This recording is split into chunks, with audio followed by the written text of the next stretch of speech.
Hello everyone, कैसे हैं आप लोग। आई होप आप लोग अच्छे होंगे। तो आज हम आप लोगों के लिए बायो का एक बेस्ट टॉपिक पाचन तंत्र यानी डाइजेस्टिव सिस्टम का वीडियो लेकर आ चुके हैं। तो चलिए हम लोग वीडियो में आगे बढ़ते हैं और जानते हैं। पहले हम लोग समझते हैं पाचन। पाचन क्या होता है। पाचन वो होता है जटिल पदार्थ को तोड़कर सरल यानी छोटे पदार्थों में परिवर्तित करना ही, यानी कि छोड़कर बड़े पदार्थों को तोड़कर छोटे पदार्थों में बदलना पाचन कहलाता है। और पाचन तंत्र यहाँ पे है डाइजेस्टिव सिस्टम। तो तंत्र लगा है तो हम पाचन तंत्र को क्या कहते हैं। पाचन की क्रिया को करने वाले अंगों के समूह को, यानी कि जो अंग होते हैं जो पाचन की क्रिया में कार्य करते हैं, उन अंगों के समूह को पाचन तंत्र कहते हैं। पाचन जो होता है हमारा, ये एक फिजियोकेमिकल प्रक्रिया होती है। फिजियोकेमिकल कैसे, जब हम रोटी को या भोजन को मुंह में डालते हैं तो हमारा दांत जब उसे तोड़ता है, उसमें तोड़ फोड़ करता है, उसे हम फिजिकल प्रक्रिया कहते हैं। और हम केमिकल प्रक्रिया किसे कहते हैं उसको हम समझते हैं।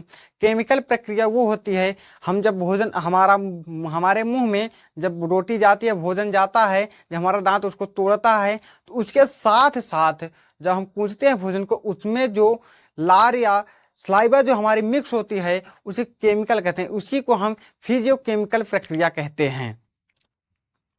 तो हम लोग समझते हैं पाचन होता किसका है। पाचन जो होता है वो कार्बोहाइड्रेट, प्रोटीन और फैट का होता है। अगर हमसे कोई पूछ लिया विटामिन या फिर जल या फिर खनिज का मतलब पाचन होता है या नहीं, तो उसका पाचन नहीं होता है, क्योंकि ये बहुत छोटे छोटे पहले से ही होते हैं, इसलिए उनका अवशोषण होता है। हमारे पाचन तंत्र उनको अवशोषित कर लेते हैं। तो चलिए हम लोग आगे समझते हैं। पाचन जो होता है हमारा दो स्थानों पर होता है। पहला होता है हमारा आहार नाल में और दूसरा होता है पाचक ग्रंथियों के द्वारा। आहार नाल हम किसे कहते हैं, पहले हम ये समझ लेते हैं।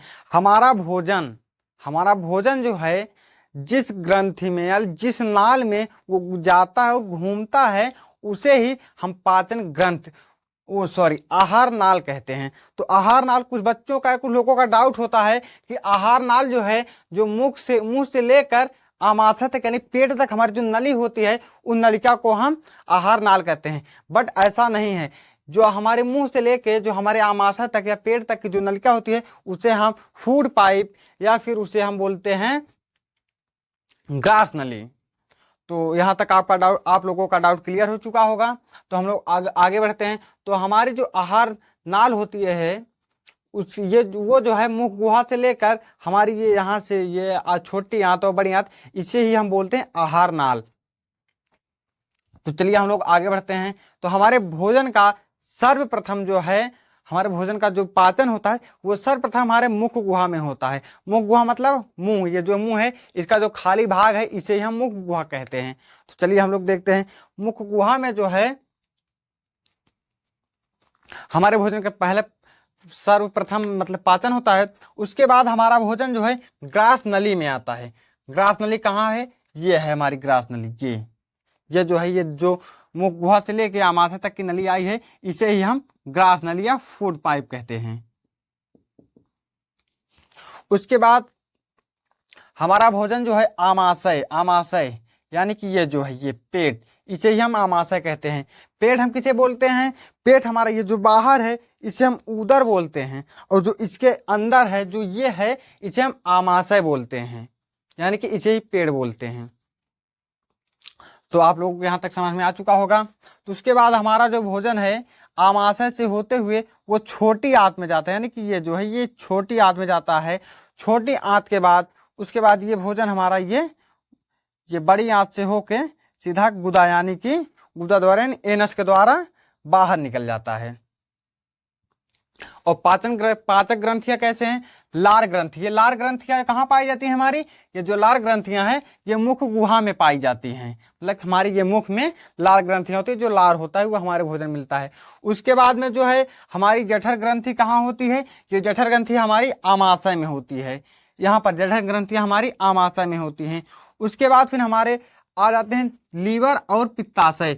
ये हमारा जो है ये रेड कलर का, ये हमारा लीवर है, और इसके बाद जो है ये हमारा पित्ताशय है। यहाँ से एंजाइम हमारी छोटी आंत में जाते हैं, मतलब कि उसके बाद ये है अग्नाशय। पेट और आंत के बीच में जो ये स्थान है, ये जो है ये होता है हमारा अग्नाशय। उसके बाद ये हमारा मतलब कि उसके बाद हमारा भोजन जो आंत में आता है। यहाँ पर कौन से एंजाइम होते हैं, यहाँ पर जो मतलब छोटे छोटे जो ग्रंथियां होती हैं, उन ग्रंथियों को, जो हमारी छोटी आंत में जो ग्रंथियां होती हैं छोटी छोटी, उन्हें हम आंत ग्रंथियां कहते हैं। तो आप लोगों को यहाँ तक समझ में आ चुका होगा। तो आप लोग एक स्क्रीनशॉट ले लीजिए, उसके बाद हम आगे पढ़ाते हैं।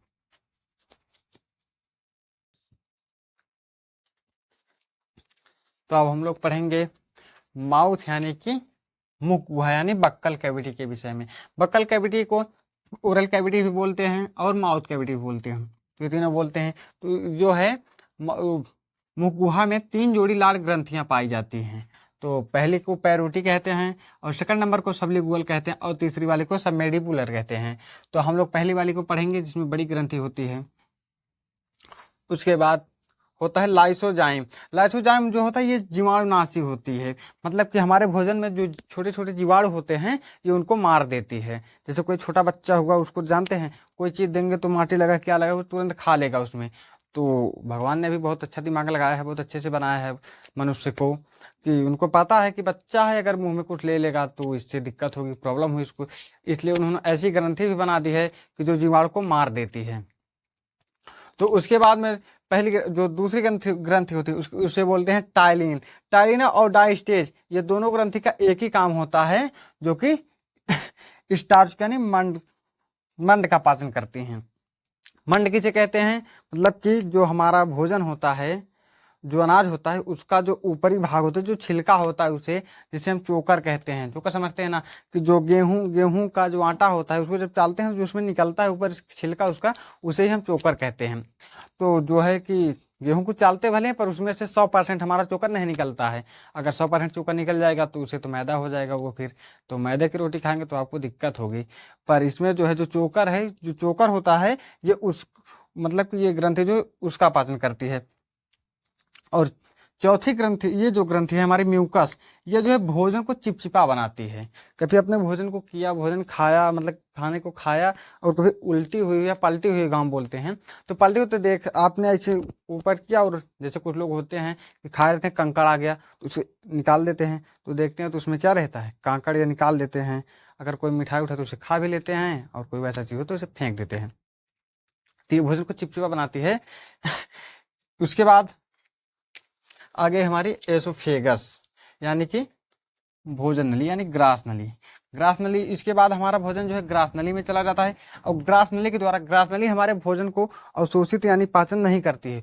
उसका कार्य सिर्फ कि मुख गुहा से हमारे भोजन को आमाशय तक ले जाए, इतना काम होता है हमारी ग्रास नली का। तो एक स्क्रीनशॉट इसका लीजिए, उसके बाद हम लोग आगे बढ़ते हैं। के विषय में और अच्छे से जान लेते हैं कि ग्रास नली जो है हमारे भोजन का क्रमानुकुचन करती है। क्रमानुकुचन मतलब समझते हैं, जैसे भोजन जो है हमारा मुख गुहा से हमारे मुख से अंदर गया, तो अब ऐसे गया तो ये सीधे पाइप में है, तो इससे डायरेक्ट भोजन गिर जाएगा हमारा, तो हमारे पेट में, हमारे अंदर प्रॉब्लम हो सकती है। इसलिए हमारी जो फूड पाइप है ये इस भोजन का क्रमानुकुचन करती है। क्रमानुकुचन मतलब ये भोजन को हमारे थोड़ा थोड़ा करके, जैसे ये है हमारा भोजन, इसको थोड़ा थोड़ा करके छोड़ती है, ये हमारे आमाशय में धीरे धीरे करके जाता है। उसके बाद हम लोग पढ़ते हैं स्टमच यानी कि आमाशय के बारे में। आमाशय में जो है हमारे आमाशय के 3 भाग होते हैं, और हम लोग जानते हैं कि हमारा भोजन जो है आमाशय में 4 घंटे तक रहता है। आमाशय का जो पहला भाग होता है वो उसे बोलते हैं, जो ये है, ये वाला जो भाग है हमारा आमाशय का, ये वाला, इसे बोलते हैं हम कार्डियक। कार्डियक, इसमें जो है HCl का निर्माण होता है, और ये भी कीटाणुनाशी होता है। कीटाणुनाशी मतलब हमारी जो है, हमारा जो है जिस कीटाणु का नाश हमारे मुंह में नहीं हुआ रहता है, उस कीटाणु को वो यहाँ पर मार देते हैं। HCl जो है यहाँ पर मार देता है। उसके बाद में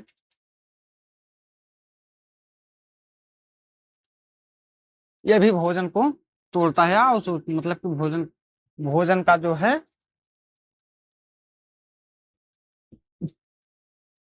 ये भोजन को तोड़ता है। उसके बाद में हमारा भोजन आता है ये पेट के हमारे यानी कि आमाशय के हमारे दूसरे भाग में आता है, तो उस भाग को हम कहते हैं फंडिक।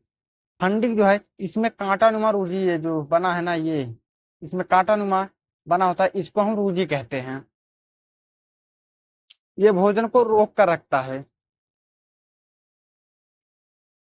और हमें जब भूख लगती है तो कुछ लोग कहते हैं कि पेट में चूहा दौड़ रहा है, पेट में चुभन हो रही है। तो हमें जब भूख लगती है तो हमारी जो ये रूजी है, जो कांटा नुमा संरचना है, ये हमारे पेट में चुभती है, तो जिससे हमें भूख का एहसास होता है।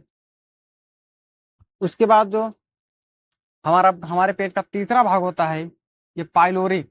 पाइलोरिक जो है, इसमें जो ग्रंथियां होती हैं, वो होती है, पहली ग्रंथि होती है रेगिन, जो दूध को दही बना देती है।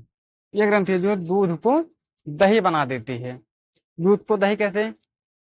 अभी बच्चों, छोटे बच्चों को देखें, छोटा बच्चा है, उसको दूध पिलाइए, तो जब पलटी करता है, उल्टी करता है, उसके मुंह से दही के मतलब दही जैसा निकलता है उसका दूध जो है, जमा हुआ दूध। तो वो यहीं से यहीं से होता है, मतलब ये जो है, ये ग्रंथि दूध से दही बना देती है। अभी कोई बूढ़ा व्यक्ति होगा आप लोगों के घर में, तो डॉक्टर उनको कहता होगा दूध मत खाइए, आप सीधा दही खा लीजिए, क्योंकि आप दूध खाएंगे, आपका डाइजेस्टिव सिस्टम सही नहीं है, आपका पाइलोरिक जो है, रेगिन जो है, वो दूध से दही नहीं बना पाएगा बूढ़े व्यक्तियों का, तो इसलिए आप सीधा दही खा लीजिए, उसका डाइजेशन हो जाएगा। उसके बाद जो होता है, दूसरा होता है हमारा पेप्सिन। ये जो है प्रोटीन को, ये जो है प्रोटीन का डाइजेशन करता है। पेप्सिन जो है, ये प्रोटीन का डाइजेशन करता है। तो मैं आशा करता हूँ कि आप लोगों को यहाँ तक समझ में आ चुका होगा। और एक चीज जो है, तो जब हमारा HCl इतना खतरनाक होता है कि मतलब कि जटे से जटिल कीटाणु को मार देता है, भोजन को जो है ये मतलब बहुत तोड़ के छोटा कर देता है, इससे हमारे पेट को भी हानि हो सकती है, हमारे पेट को भी। तो हमारा जो पेट होता है, इसकी जो ये परत होती है, ये म्यूकोजा की बनी होती है। म्यूकोजा जो होता है एक क्षार होता है।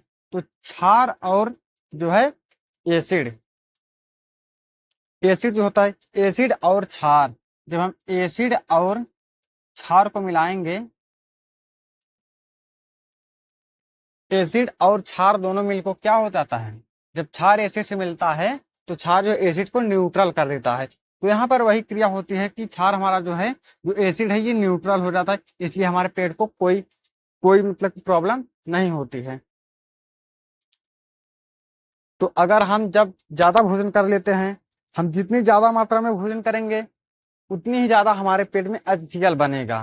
तो इस HCl ज्यादा भी आप भी कभी कहीं ज्यादा तान के खींच के भोजन कर लिए, तो आप बोल वो मतलब कि जो लोगों को मतलब कि जिसे बोल रहे हैं ढेकार बोलते हैं ना, तो वो जब ऐसा मतलब कि जो होता है, जो यहाँ से गैस निकलती है, उसे बोलते हैं एसिडिटी हो गई, बोलते हैं ना, पेट पेट से फूल आएगा तो बोलेंगे एसिडिटी हो गई है। उसके लिए हम क्या करते हैं, इनो पी लेते हैं। इनो पीने से, इनो में भी क्या होता है, इनो में क्या होता है, MgOH, ये क्या है, एक क्षार, जिसे बोलते हैं milk of magnesia. Milk of magnesia क्या है, एक क्षार है। तो क्षार और ये जो हमारा एसिड है, ये दोनों मिलकर क्या हो जाता है, ये क्षार हमारा जब यहाँ पे जाता है पेट में हमारे, तो HCl जो है वो एसिड है और ये क्षार है, तो ये दोनों मिलकर क्या हो जाते हैं, ये मतलब कि जो क्षार है, ये एसिड को न्यूट्रल